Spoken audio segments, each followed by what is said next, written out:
That's a little bit about the ICAP. Today I'm going to talk to you a little bit about what are the benefits of incorporating the map of medicine for you in the locality, actually using the map of medicine and some of my own experience inside a consultation, perhaps going beyond the consulting room and starting to think about how the map might be able to support care, and then finally how it supports the QUIP agenda, improving quality and reducing total cost to the local health community. Okay, so what are the benefits? And I'm sorry if you can't see the slides from the back there, but I'll just go through them one by one. What are the benefits of incorporating the map of medicine? Ultimately, what we're trying to achieve is improve quality of care and at the same time try and reduce costs so that overall there's greater efficiency, there's greater productivity and so on. One of the most difficult areas as a clinician is not where you know what to do, it's where you don't quite know what to do. And you're sort of scratching your head and thinking, what tests do I need to do? What do I need to think about? Are there any other things I need to consider that I haven't thought about? And often it's that uncertainty. Each clinician has their own area of uncertainty. It's that uncertainty that leads to increased costs because we're not quite sure what to do. You end up offering either further appointments to say, come back and see me again, or doing tests because you're not quite sure, let's just do a battery of tests to see what happens and maybe something might come back. And that's often where increased costs start to happen. So actually, by looking at the map, it's starting to say to us, actually, these are the kinds of things that you might want to consider when you're assessing a patient that's in front of you with that particular condition. By doing that, it actually makes the whole process safer because we're now starting to see the broader picture. And if there are things that we haven't considered, if we have, we just move on, we don't need it. If we know what we're doing, we don't need to use the map. But if you're not quite sure and you're a little bit uncertain, it's starting to say, consider these 3 or 5 things. And by doing that, it makes the whole thing safer.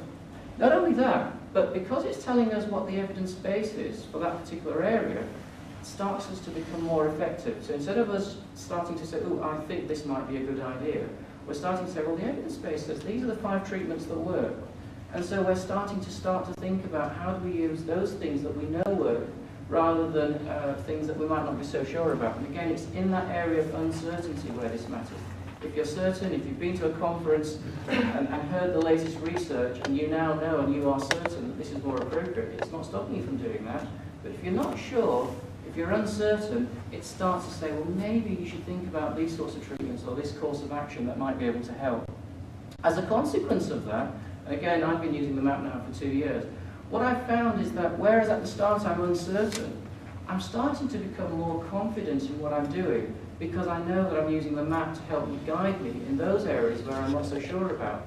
So that my own experience, you know, when you go home and you lie down in bed and put your head against the pillow, you feel more comfortable that I've done the right thing. Not only that, but I've also found that when I've sat with patients showing them the map, not only am I feeling more confident and a better experience for me, but the patient who's sat in with me, who's also looking at what I'm using, is also starting to feel more comfortable and also feeling that, yes, this clinician has actually given me advice that seems to fit in with evidence-based medicine. And ultimately, what that leads to is that there's less variability. You find that if across a local health community, those people that are uncertain in that particular area, you'll start to find that there's less variability in what they're doing. And as a result of that less variability, more people doing the right thing, and as a result of them doing more of the right thing, reduced cost because of wastage, because of inappropriate use of resources, or whatever it might be. Whether that's time, or whether that's in terms of investigations, or in terms of going off on a tangent because you think it might be a good idea. Okay, so, well, what about inside the consultation? How am I using it? Well, this is where I want to bring the concept of the third expert. By the way, does anyone know who the first and second experts are? Patient. Yeah, absolutely. The patient is an expert in terms of the symptoms and the problems that they're facing and how it's affecting them. And then hopefully the clinician is the expert in terms of that particular condition, what the NHS provides, the local experience and so on. But now I want to turn around and say, well, what could the third expert, that computer screen, the systems, the data, the information, the map of medicine, help support the 2 other experts? And I'd like to try and play a video for you, see if it works.